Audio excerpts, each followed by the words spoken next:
उत्तर प्रदेश में योगी सरकार अपने 3 साल पूरे करने जा रही है। ये साल इसलिए अहम है क्योंकि यूपी में ऐसा पहली बार होने जा रहा है कि बीजेपी का कोई मुख्यमंत्री अपने कार्यकाल के 3 साल पूरे करेगा। आपको बता दें कि 19 मार्च को योगी आदित्यनाथ को यूपी के सीएम पद की शपथ लिए हुए 3 साल हो जाएंगे। सीएम बनने से पहले योगी आदित्यनाथ की छवि एक कट्टर हिंदू नेता की थी और उनके कई बयान इसी वजह से चर्चा में भी रहे। कोई मरने आ ही रहा है तो जिंदा कहां से हो जाएगा।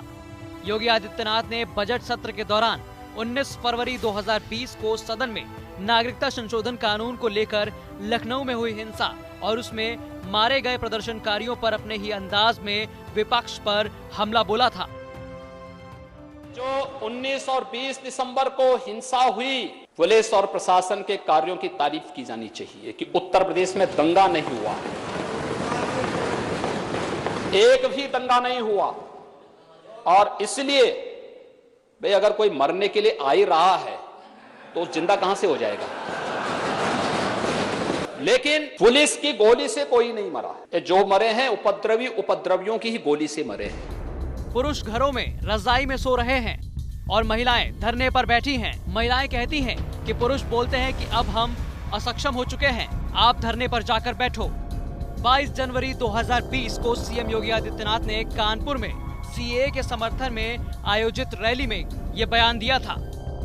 और अब तो इन लोगों में इतनी भी हिम्मत नहीं रही कि लोग स्वयं आंदोलन करने की स्थिति में हो, क्योंकि इन्हें मालूम है अगर तोड़फोड़ और आगजनी करेंगे तो इनकी प्रॉपर्टी को भी जब्त करवाने का कार्य करेंगे।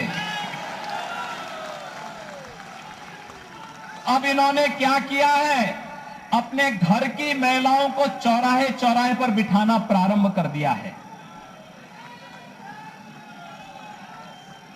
बच्चों को बिठाना प्रारंभ कर दिया है। कितना बड़ा अपराध कि पुरुष घर में सो रहा है रजाई ओढ़ करके और महिलाओं को आगे करके चौराहे चौराहे पर बिठाया जा रहा है। सबसे बड़ा अजूबा दिल्ली के मुख्यमंत्री स्वयं हो गए हैं। पता ही नहीं लगता है कि वो मुख्यमंत्री हैं या धरना मंत्री। लोकसभा चुनाव के दौरान 7 मई 2019 को दिल्ली की एक सीट पर चुनाव प्रचार करते हुए उत्तर प्रदेश के मुख्यमंत्री योगी आदित्यनाथ ने सीएम अरविंद केजरीवाल पर विवादित टिप्पणी की थी। मंत्री, इनके विधायक किस प्रकार से एक एक नए मामले में रोज किसी न किसी घटना में शामिल होते हुए दिखाई देते हैं, यह भी सबके सामने है। और सबसे बड़ा अजूबा तो दिल्ली के मुख्यमंत्री स्वयं ही हो गए। पता ही नहीं लगता वो मुख्यमंत्री है या धरना मंत्री है। हर विकास की कोई योजना आती है वे धरने में बैठ जाते हैं। मुख्यमंत्री को धरने में बैठने का शोभा देता है क्या? अगर कांग्रेस बीएसपी एसपी को अली पर विश्वास है तो उन्हें भी बजरंग बली पर विश्वास है। 10 अप्रैल 2019 को लोकसभा चुनाव के प्रचार के दौरान मेरठ में एक चुनावी सभा में सीएम योगी ने बयान दिया था। बजरंग बली हमारी भारतीय परंपरा में एक ऐसे लोक देवता है जो स्वयं वनवासी हैं, गिरवासी हैं, दलित हैं, वंचित हैं, सबको लेकर के सभी पूरे भारतीय समुदाय को उत्तर से लेकर दक्षिण तक, पूरब से पश्चिम तक सबको जोड़ने का कार्य बजरंगबली करते हैं। मदर टेरेसा जैसे लोग कभी भारत का ईसाईकरण करने का काम करते हैं तो कभी फादर बनकर यही लोग हिंदुओं को दफनाने की साजिश रचते हैं।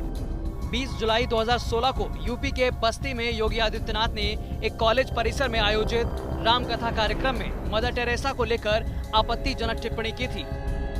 करके आ जाता है तब उसको आप फादर और मदर कह करके, कभी वो मदर टेरेसा के नाम पर भारत का ईसाईकरण करने की साजिश करती है और कभी फादर के नाम पर जगह जगह हिंदुओं को दफनाने की साजिश का हिस्सा बनता है।